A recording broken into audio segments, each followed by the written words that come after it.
Thanks,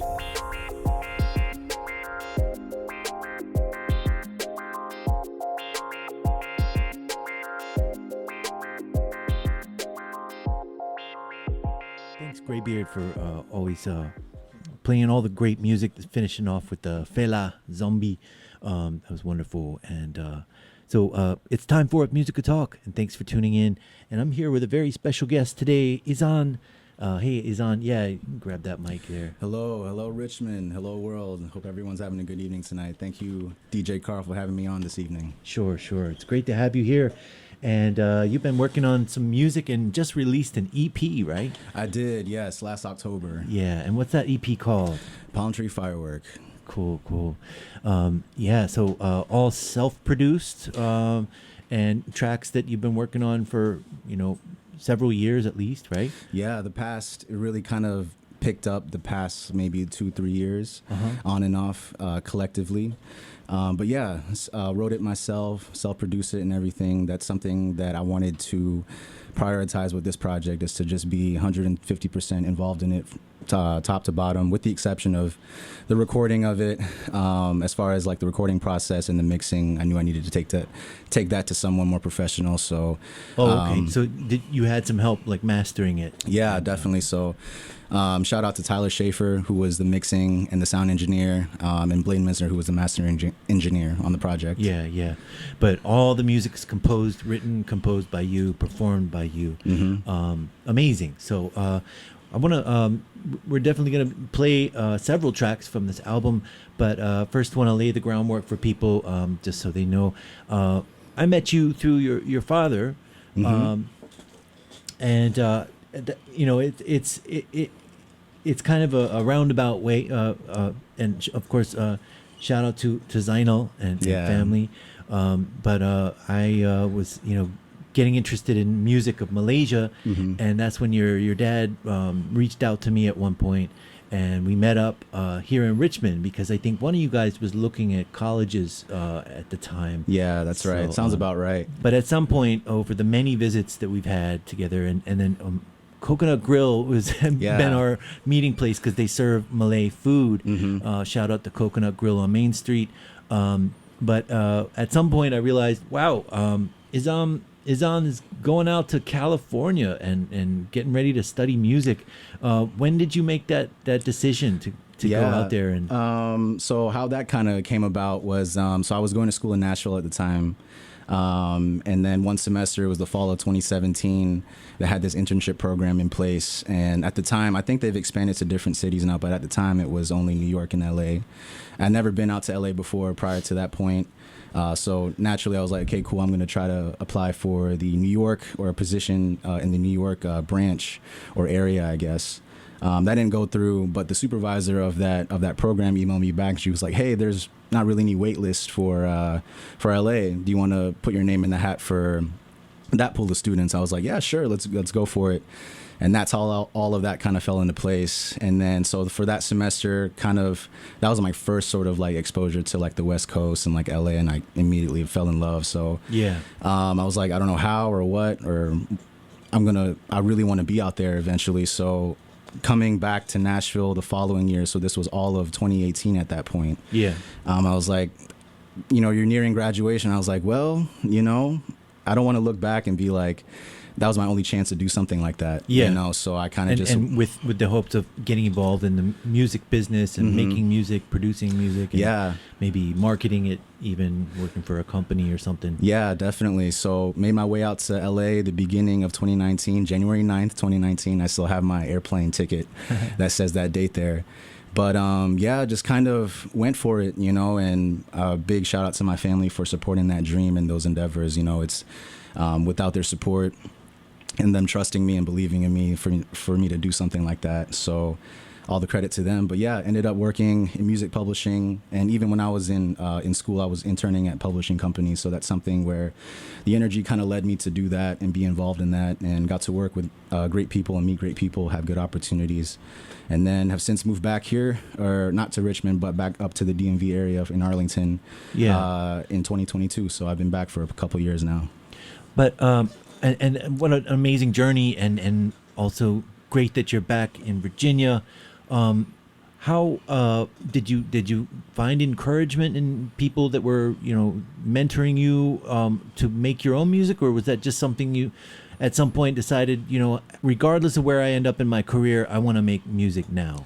And that's is that kind of how it happened? Like, yeah, it was like, I'm tired of waiting for an opportunity. I'm going to make this opportunity for myself. That's right. Up until that point, I'd been kind of making beats like since like 2016, but very like on and off. I didn't really know what I was doing, but I knew that like I enjoyed it. You know, I think through all that time, I knew that I really like could sit down and wanted to sit down and really learn sort of proper sort of, you know, music production, arrangement, and things like that. And eventually I kind of found like the sounds that I like to use and the sort of, you know, soundscapes that I like to sort of, that I liked, you know, consuming as a listener. Right, because there's so much out there, so many sounds to choose from. Yeah, definitely. Wow. And so you found the sounds and what, without giving away too many of your secrets, what production equipment do you use, or software? So I've been a Native Instruments machine user ever since I started. So I had a friend who worked at Guitar Center at the time. Shout out to JP. So he hooked me up. So I've had that piece of gear ever since. So that holds a lot of sentimental value to me. I'll never get rid of that machine. I've been using that ever since. Yeah. Yeah, I'm a fellow Native Instruments user as Nice. well too. I've been DJing with Tractor for years. And, there's other software platforms out there, but this is the one I ended up with. So Yeah, that's right. Same. You learn one particular thing, and then you know you start unlocking the shortcuts and the little tricks of doing things and become comfortable with it. So but yeah, so back to your inspirations, like living in LA, there was a pandemic happening, you were capturing inspiration through music. And yeah, definitely. So that sort of kind of lent itself to wanting to put a body of work together, because I've always wanted to have a body of work to my name, and not just for the sake of doing so. I really wanted it to reflect me authentically and genuinely. So it was just an amalgamation of just my own experiences and emotions that I've had, you know, over the years. And then the story with this project is, you know, pretty simple, just love interest story, but it was interesting sort of crafting, you know, I really wanted it to all like narratively connect together. Not in a sense that every single detail is being like, you know, disclosed, but more so there is a through line from start to finish. with the album, Yeah, definitely. So and you were describing it in some ways like music that you'd want to take a long nighttime drive to, or you know, some kind of reflective moments that we have. Definitely, I wanted to kind of be more introspective and have that sort of shine throughout the project. And I enjoy that kind of music as well, stuff that kind of just like you feel and kind of just take in the moment on those long drives, you know, nighttime, the sunsets and everything. So I wanted to kind of reciprocate and create that sort of energy as well. Yeah. Because that's what I enjoy. So I wanted to kind of give myself an opportunity to really sort of tackle that with this project as well. So that goes from the songs to the album art and everything. So Yeah, shout out to Zafri for helping you. You found the photo, and then Zafri edited it to what it is now on the album cover, and people can see that. Just look up Palm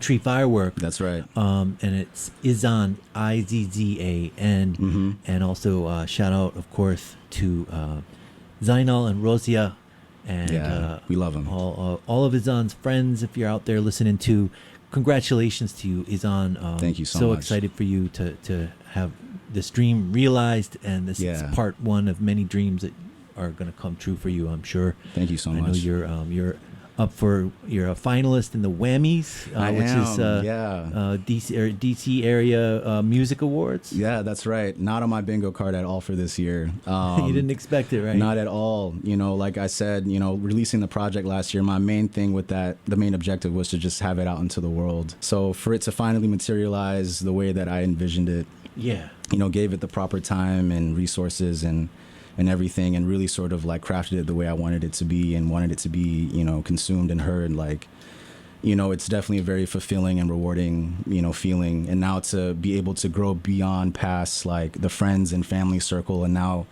going back to the Whammies there, like shout out to my guy Ian for even thinking of me for something like that, nominating me. Yeah. So thanks to everyone, all friends and family for voting. So I'm pleased to say that made it to the finalists for 2 categories. One was Best R&B and Soul Song, which you'll hear in a little bit. Yeah, we're going to play them up next, yeah. That's right. And then the second category was Best R&B and Soul Album, Palm Tree Firework, the whole thing. So I'm just excited for that opportunity and to, just continue to grow from there and use this as motivation to just get better and keep creating. So, sky's the limit. Yeah.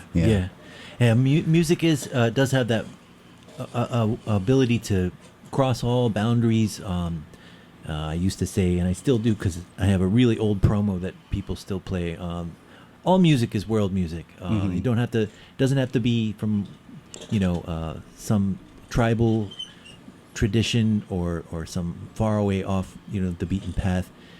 Music is international. It's the international language, and it connects us all. And music captures memories and feelings in ways that maybe words couldn't. So absolutely, when we were talking about how people react to your music earlier, it's always cool to know that music paints pictures for people and inspires feelings and and can also become a part of their lives, because I know all these there's a soundtrack, a running soundtrack to our lives, and songs hold memories as well. So I know you put a lot of your heart and soul into this album, and I think we should play some of your music. All right, yeah, let's do it. Yeah, let's start with a little intro excerpt, Floating in the Sky, and then Link. And this is Izzan from his newly released album Palm Tree Firework on its music guitar. As the city comes up, spaced out off the Noosa, got me floating. She said she's not a link. I'm like, baby, let's go. Deposit it today, got the narrow to blow. Just name a place and time, I'ma be there for sure. All right, you just heard Izzan with 2 tracks from the new album Palm Tree Firework, Link, and before that, Floating in the Sky. And awesome start to the show here. And you're a really amazing singer, by the way. I love your voice, man. Thank you so much. Smooth.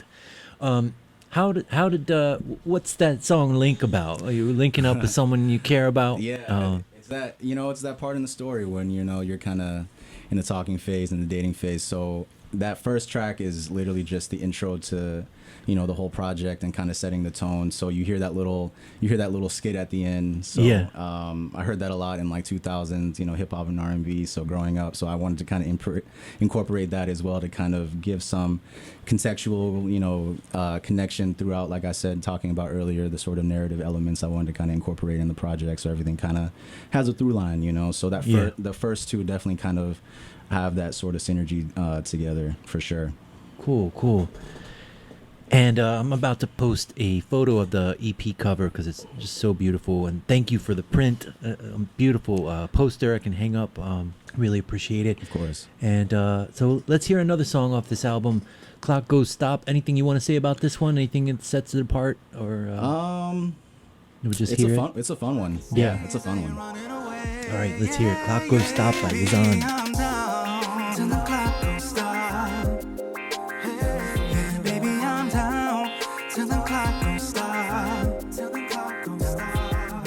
Just in case you're wondering. Yeah, that's Clock Goes Stop by Izzan, and it's 7:24 by my clock here in WRIR Studios. We have about an hour and a half left here together, and we'll be playing all kinds of other music, but we're still talking about this new awesome album, and I love the harmonies too, like and kind of interesting computerized effect on that keyboard line in the background, and then you slowed it down and kind of reversed some things in there too. I mean, so many little tricks that you've, I guess, just learned by experimentation. Yeah, it's just stuff I've picked up along the way, just in different sessions, meeting different people, and kind of. Okay, so you've shared some ideas with some other producers along the way too. Yeah, definitely. So all that kind of culminated in in a song like that as well, because it's so production wise, not really much is going on. So that left a lot more room to be more creative and a little bit more funky with some of the effects and things. And I try to kind of balance that throughout the project. So, you'll have things where it's a little bit more straightforward and simple in the production, but it leaves more room for just like, different ideas, and then stuff that's a little bit more sort of, thought out and drawn out and things like that. More arranged and such. So so where this falls in the project, why I wanted to have that sort of tape stop sort of slow down effect is because it's leading into the second half of the album, of the EP, where it's a little bit more down tempo, a lot more introspective. So I wanted to kind of have some sort of space in there for it to so it didn't seem like it's a sudden change in the whole tone. So I want to kind of gradually kind of ease the listener in that way. Good midpoint for the album. Definitely. And were there any like moments in your progression as a producer where you said, aha, like this is a new thing that I want to do more often, like with your recording multi-track vocals or types of beats that you started to learn to make, like any breakthroughs that you had along the way? Yeah, definitely. So with this particular one, we'll kind of keep on this one. So there was that section where there is that kind of like vocal synth going on. So I bought like a voice box, essentially. It's called the Roland VT4. So I'm not really good with like instruments as far as like being able to play them, but I can sing and feel like I can sort of like it sounds like kind of like an instrument, like a synthesizer, but it's your voice. Exactly. So we just kind of ran it through the vocoder effect and then kind of processed it some more to kind of give it that sort of like funky feeling. So stuff that I kind of stepped out of the box of what I feel like I would normally do, or stuff that felt comfortable, because like I said, with something with that production being so simple, it just left so much room to kind of just get wacky with it, So, have you had any vocal training over the years? Yeah. Okay. So, So back at Belmont University in Nashville. So I studied music and vocal performance there and minored in music business. So that's all my vocal training comes from. Shout out to Professor Smiley, who was my vocal coach. My voice lessons and everything. So he helped me sort of fine tune and kind of find confidence in my voice. So all the credit goes to him. Yeah. And you, because you're the one with the voice, I could think of, any Joe off the street trying to sing a song like that, and it just wouldn't come off the same. You've got a style, man. Thank you. I appreciate that. It's unique. So this leads us to the last two tracks that we're going to play, because I played the actual last track, Shake, last week, and I love that track. So maybe you can tell me a little bit about that track first, and then we'll get into Green Hills Interlude and If This Is Nothing, and that's the song that's got you the Whammy nomination for that song. That's right. And then the album, of course, too. But tell me about Shake. I love that one. Oh, man, Shake, if I can candidly say, poured out a lot of pain on that song. Really? Yeah. It was, okay. I can. And it was more so of just like, it was how I remember feeling at one point, After a breakup? Yeah, definitely. And I felt like, as far as production was concerned, I definitely felt like it was the most different out of the rest on the project. And I remember like when I kind of stumbled upon that in the creative process, I never set out, I'm going to sit down and this is the beat that I want to make today. It's all just like, does it sound good? Do I feel like I want to develop it? Yeah. So it was one of those things that was a lot more drawn out in that respect. So you're working on a lot of different ideas from day to day, and sometimes some will rise to the top. Exactly. And I'm not good at always starting and finishing things. So stuff sometimes or most times gets just like, stacked away. Shelved. And then, exactly. And then somehow, like, I'll hear something, be like, oh, wait, I had that project file from, 2 weeks ago. Maybe we can pull from that. So it's always a thing where, like, eventually I'll get back to it. I just don't know when. So that was kind of like the story with this song as well. And I wanted to kind of end, the whole thing with kind of like, it wasn't necessarily like a happy ending, And I think that's why I felt as though that, like, it was a song I wanted to end on, because it was, it was real, it stems from a real thing, a real place. And what I wanted to do with it, again, you're asking yourself a lot of questions in that song. Yeah. Not necessarily answers or like, concrete, things that, like, but a lot of things up in the air.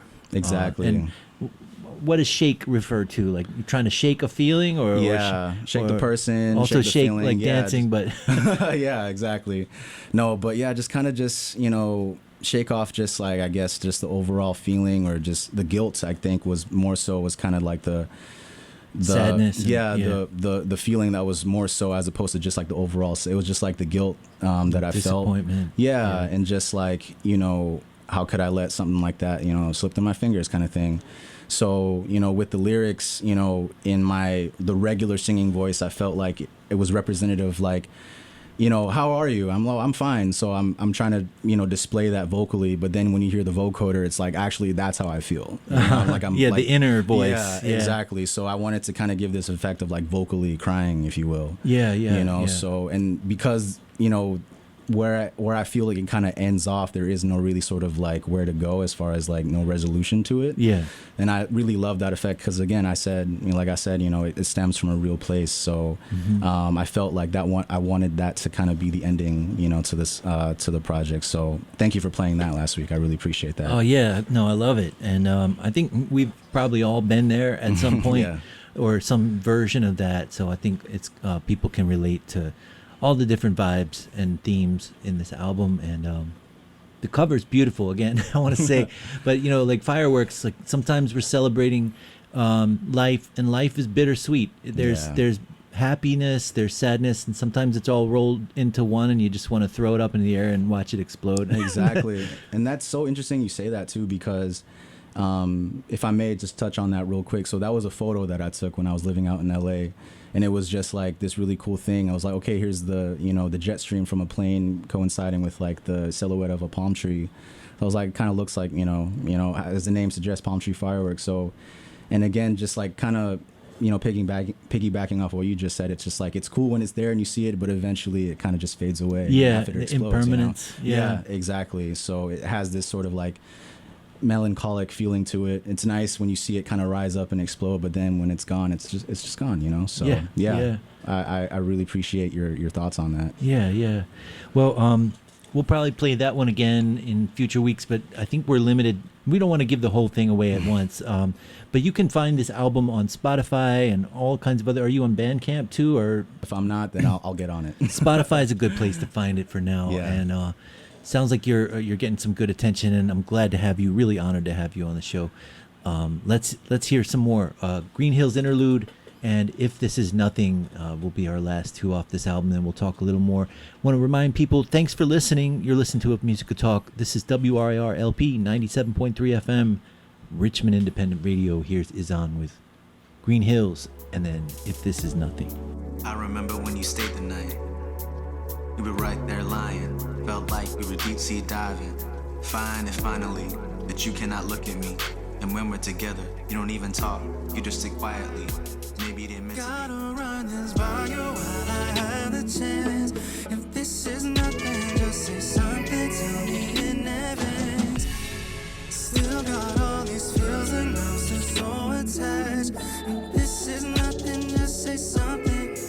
Yeah, that's Izzan, and again, congrats, man! Beautiful stuff. Thank you so much. Yeah, you're really talented, and glad that you have actualized that talent in the form of an amazing EP.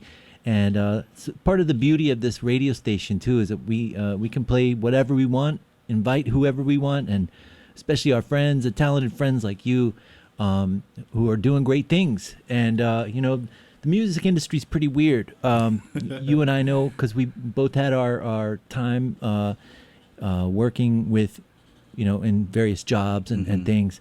And it feels like there's a lot of barriers to independent musicians. But then these days, there's also a lot more opportunities for independent musicians, like, just to do it yourself in your bedroom or your kitchen or wherever you made these tracks initially. And then, take it down to someone to master it and release it online. And things take off, things move fast. And I hope things keep moving for you. Thank you so much. I hope to keep following what you're doing. And if you end up going on tour with this stuff, I hope you get some good gigs and wish you much success. And just awesome to have you here at WRIR and making your debut on the Richmond airwaves, but broadcasting worldwide to everyone out there listening. Thanks for listening to us. Thank you so much for everyone listening. Thank you to DJ Carl for having me in the house. If it weren't for people like you sharing your platform, making these, opening these doors for independent artists to kind of come in and kind of, introduce themselves and get their music, out there and heard by others. I can't tell you how much that means to me. I'm very grateful for this opportunity. So again, thank you so much for your friendship over the years and just for having me tonight. This is a huge honor for me. Thank you so much. Yeah, man. Yeah, it's a breath of fresh air to hear some music independently produced. Otherwise, we just hear the same thing over and over again, and that's a lot of what we hear on other radio stations. Not throwing shade, but we're proud of what we do here at WRIR. So glad to have you. Thank you. And you're welcome back anytime. You've got some tracks picked out that you and your family, as a collaborative effort on the way down from Arlington, we're picking out some classic Malay legends for us. Yeah, definitely. So to kind of bring it full circle, that's, again, to touch back on that, that's how we got connected. My family and Carl got connected in the first place was through, Malaysian music from the 50s and the 60s, stuff that my parents grew up on and played for us in the house or on the way to school, on the way to the restaurants, when we were kids. So I've brought some classic Malaysian tracks to the radio station today for this evening for Carl's program. So I hope you all enjoy. Yeah, let's start with Dato Sharifah Ani with Terbang Hilang from the album Harum Dalam Kenangan on It Music Talk.